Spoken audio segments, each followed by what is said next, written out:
Hello, hello, hello, and welcome to another episode of Permission to Flourish. This is our podcast focusing on our book, Breaking Free from Fear. Today, we are truly blessed to have the amazing Moon Sade join us today. Moon is an autism success mentor who is passionate about empowering young autistic adults. She centers her work on guiding autistic youth ages 17 through 25. With that being said, welcome the amazing Moon. Thank you, Jay. Thank you, Jay. It is, as always, an honor to be in your presence. You both just shine and inspire me to be better. And thank you. Thank you so much for joining us today, Moon. So we're going to just ask you a few questions. Just get comfortable and let's go ahead and get started. So, Moon, can you tell us a little bit about yourself and what you do? Yeah, as you mentioned, I'm an autism success mentor and an empowerment coach. I mentor young adult autistics aged 17, 18 to 25 who are in that transition period between leaving school and college, workplace, apprenticeships. And I often call it the lost and forgotten phase because they're leaving a phase of support and finding themselves. So I mentor them through that phase where they often have all of these expectations that are placed on them from parents, from families, from society, and have so much that they don't quite know how to navigate. And because they're on the spectrum, there is a lot that's going on internally with them that they don't quite know how to navigate. And it's mentoring them through that journey, helping them to find themselves, the actual true selves that lies right at the bottom of the expectations, the misconceptions, the stereotypes, so they can find the best way to borrow a word from the title of your book, the best way to flourish. And it's giving them that opportunity to learn who they are. And along the way, it's empowering them to be the best that they can be in the way that makes them happy to thrive and live fulfilling lives. Love that so much. Moon, can you give us an overview of your chapter and what it was about without giving out too much information? It is the journey that I took to get to where I am today. So I started career-wise, I started as a teacher, a high school teacher, working with teenagers from the ages of 11 to 18. But as a parent, I have two boys who are both on the spectrum, and my chapter is a combination of very many things about my life as a parent, as a teacher, as a person, coming to terms with so many steps that you have to take as a parent living that life. I often say that when you're a parent of a special needs child, you live in a parallel universe. You walk alongside everybody else in this world, but it's like living on the other side of the curtain, and you make choices and decisions that are different but the same. And sometimes it takes a lot of courage to take those steps. And a lot of the time that journey is characterized by fear because there's so many opinions and judgment and so much of stigma that is associated with it. And my chapter is about coming to terms with those fears and learn to step past them, and the courage that it took, which actually led me to where I am today and the choice that I made to be an autism success mentor, to be an empowerment coach, to help parents and mostly youngsters on the spectrum. Oh my gosh, thank you so much, Moon. And how was the journey to becoming a best-selling author for you? Surreal is the best word that I can use to describe it. Writing the chapter was cathartic in many ways. It helped me to go through a lot of things that I had buried deep inside. But the actual journey to becoming a best-selling author, that was like sitting on the sidelines and watching it happen to somebody else in a lot of ways. I didn't know how much goes into being an author, becoming a best-selling author. And now that there is this title attached to my name, best-selling author, I often have to pinch myself and kind of go, is that really you? It doesn't quite seem real. So I think it will have to sit with it for a while and just let it soak into my bones before it wakes up and actually says, yep, that's you. So it takes some time. I love that so much. You're absolutely right. When you first write it, you're kind of like, okay, let's go ahead and go through it. And then once you get through the process and it's published, you're like, did we really just do that? That's so amazing and so awesome. It's the feeling, and I totally understand. And you talked about the writing process. What was the emotional experience you had as you were going through the writing process for yourself personally? At first, it was a struggle because it was having to go back in time to the beginning of my story. And I hadn't realized how much of that I had actually just put under layers. I think quite a few parents who parent special needs children, who parent children on the spectrum, will understand that when you take on that journey, you just, in a sense, you kind of go into autopilot and you just do the things that need to be done. And all of the experiences that you as a parent take on, the challenges, the difficulties, the battles that you face, the trauma that you take on as a parent, you don't actually process that at the time because your focus is constantly on your children, on what they need, on what you have to do for them. And having to write the chapter, that was having to unpack all of those things for myself. But it was also stepping back and looking at how I made choices and seeing the steps that I took and being able to see my own achievements in a way, the strengths and the resilience that I didn't notice in myself over the years. The battles of life kind of weigh you down sometimes, and it's easy to get lost in looking down instead of looking up. And writing this chapter was an opportunity for me to actually look up and see the things that we as a family and I as a parent have been able to do over the years to bring us to this point, and to look back and say, life didn't beat us down and it hasn't broken us, and we're still here and we're still doing, we're still achieving, and we're still getting somewhere. And for that, I will forever be grateful.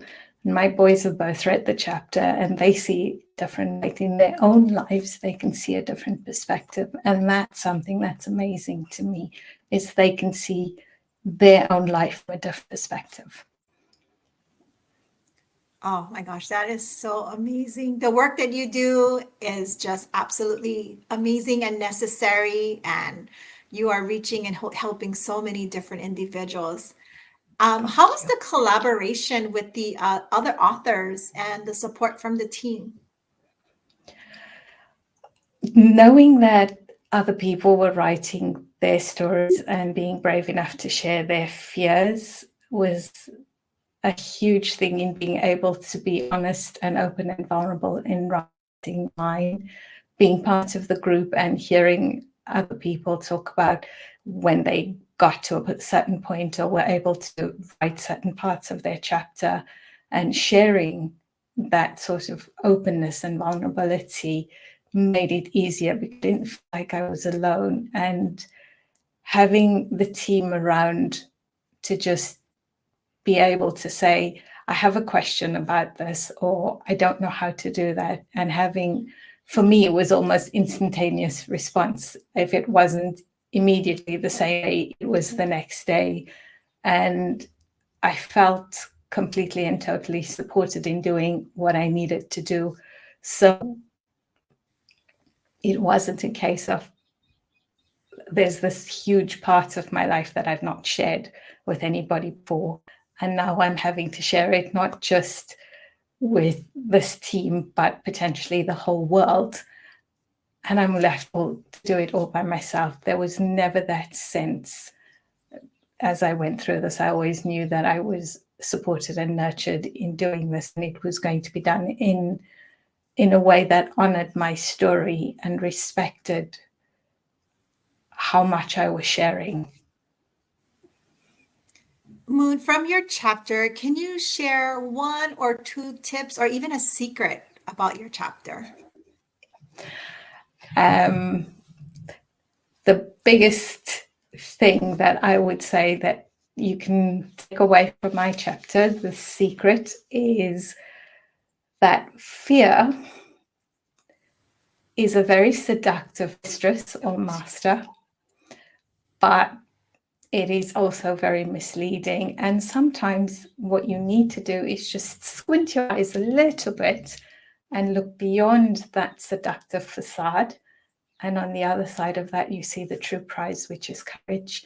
And that courage is where your real life actually starts, because fear holds you in a position of a false sense of security.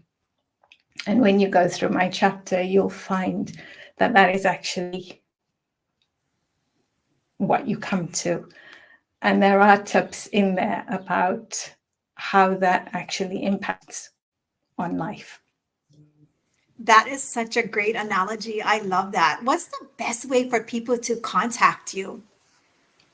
My website, which is www.autism-in-disguise.com, or you can find me on Facebook at Moon Sade or on LinkedIn at Moon Sade.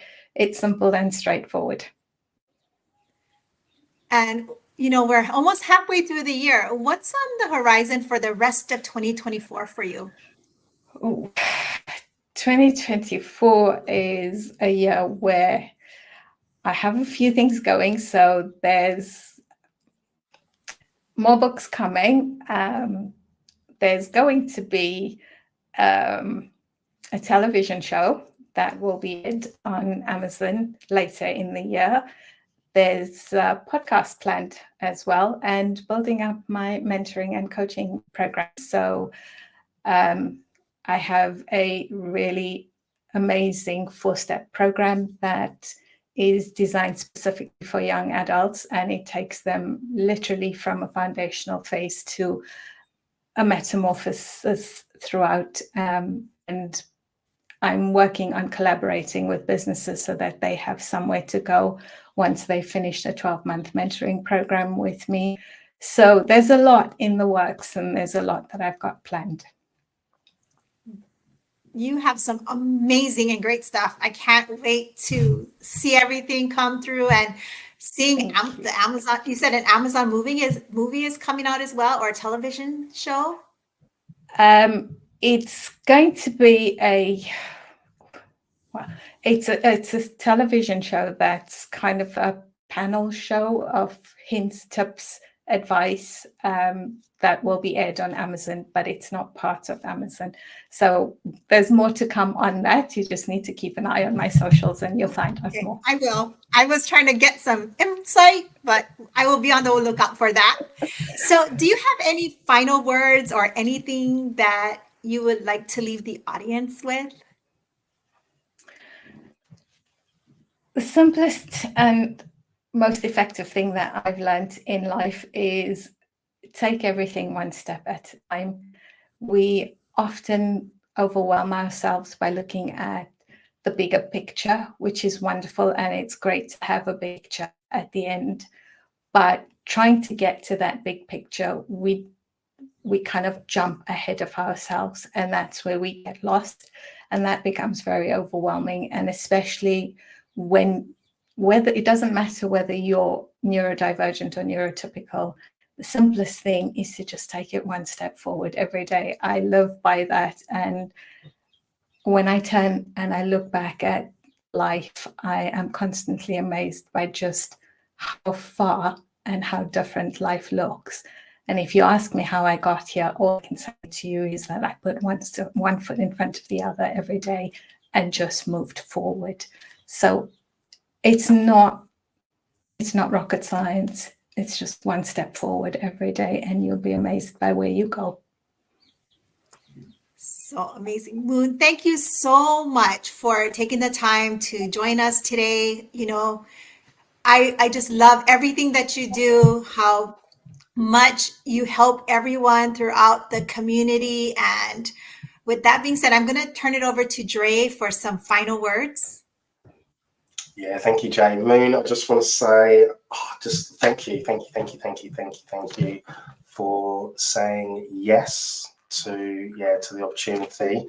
And one of the highlights for me, which was a highlight for you, is I think what we often forget about is that yes, you're inspiring, yes, you're impacting, yes, you're influencing a lot of people just by them reading your chapter, but it's when you said that your kids were so excited that you were going to be in a book, it's super special. So that Jay and I think that you are amazing, absolutely amazing, and we're just so thankful and so grateful for you. So appreciate you. Thank you so much. I wouldn't be here without both of you, and I am always and eternally grateful to both of you for the opportunity, for the support, and for your constant and unwavering belief in everything that I do. I thank you from the bottom of my heart. Thank you. Thank you.